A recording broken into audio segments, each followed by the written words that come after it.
And we're back. It's Tuesday. This is Dez here at Grok Trade on Tuesday, October 9th, 2012.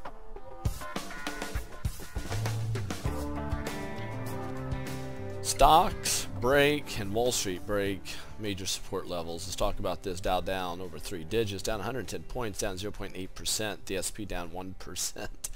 Nasdaq down 1.5%. Russell's down 1.25%. Look down here at banks. Banks off almost a full percent. VIX spiking higher, 8.34%. We're now over 16. And like I said, we got to be wary. When we're down there around 14 and 15, it doesn't. We'll like to stay down there long. And sure enough, we're starting northbound. Commodities take a hit. Gold down 0.6%. Silver down 0.4%. U.S. oil, though, up a staggering 2.9%, almost 3% here. U.S. dollar climbs 0.6%. But what's interesting here is the TRIN is at 0.84. That's a bullish area. And for the markets to be down so much, really interesting to see that. You don't see that very often. Taking a look here at the S&P daily, you see, and I was talking about this. Remember how we were saying we'd hit support, support, support, support? A lot of times it will just want to break down this support. And then when it started to rise here, I said, you know what? Chances are if it does pop, it's going to find a resistance right here, hit its head and drop. If you remember, I said that we'd probably build an M. And sure enough, that's what we have. M for murder. Now, textbooks will tell you that a double top formation is confirmed when this swing low gets violated. So that'd be 1433. I teach my students that as soon as this support level, as soon as this support level is broken, then that serves almost like a head and shoulder neckline. Once that's snapped, it is snapped, and now it is confirmed. TRIN reversal is now in place. So with that said, we are looking to go bearish in this market, but the question is, are we early to the party? If you look on the high base that we have on the weekly chart, the answer could be yes. So you have to be careful with this. It would be smarter to look for some more down, especially if we get below this trend line. Say if we could get around 1430 or lower, then we should start feeling a little better about our position. I would say we need to get 1428, 1429 to really start thinking on a multi-week short opportunity. As far as the monthly is concerned, we tried to pop higher so far. Let me show you this. Popped higher. We've come right back down. We could be building what's called a tweezer top. Our highs might be in at this moment. So be careful to watch that. Apple now, I think, gives us a buying opportunity. We've had this nice drop, drop, drop, drop, drop. We've dropped down to the 100-day moving average. We've bounced back. Now it's hammer time.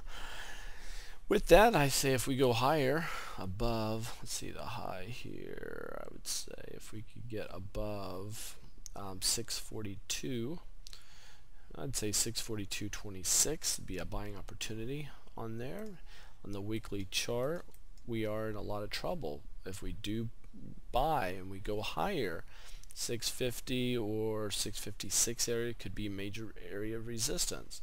So you have to be careful of that. So this could blow up in your face. It could pop up about to the 50-day moving average and then roll right back down. But a lot of you guys are interested in Apple, and that is my analysis on that. There's a big article out there that I just saw on Yahoo, and it's saying is Apple's on a slide. Is this a correction or an opportunity? The answer is it's certainly an opportunity. And one of the things that we teach in our mentorship is something about valuation. We have a PEG ratio right now. I'm looking at a 0.67. So you are buying Apple right now at a significant discount. If you'll notice also, we have huge volume on this hammer.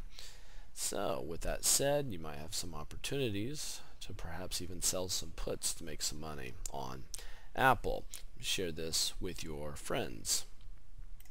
We are entering earnings season, and Alcoa kicks off the earnings season, and it looks like they beat estimates.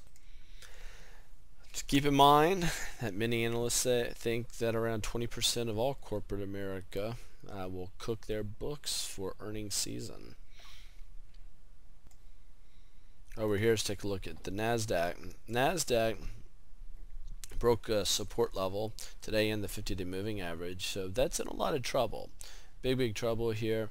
If I were to draw a line, actually I'd go from here to here, do this, copy this line, copy, bring it to that, and that puts us perfectly right here.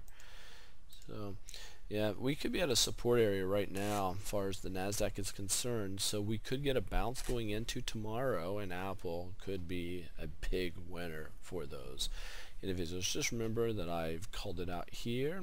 If that happens, if it doesn't happen tomorrow, forget that I mentioned anything about it. Anyway, Q-Core, this has had some bad news here, but there's several analysts thinking that Q-Core is at a great buy down here at these lows. Keep that in mind. And I'll end with this. Make sure you click on mentoring to hear more about our mentorship, and every person should go through that. And here's some other premium products I think you'll find very helpful, especially the 201 courses. But check this out, we're only 9 away from 800 likes on Facebook, so make sure you like us. And I see several, Talene, she's a student, Kyle, Dell's a student, Troy, part of my trading club, Adam, he's actually doing some work for us on the V newsletter, stock picks, some back testing, Matt, professional model, him and his wife. Anyway, some great people here. So like this, you'll probably come up in the rotation on names. So there you have it. Share us with a friend. That's the biggest compliment you could do for us. We wish all of you the very best. We'll talk to you tomorrow, where we have a little more economic news being released.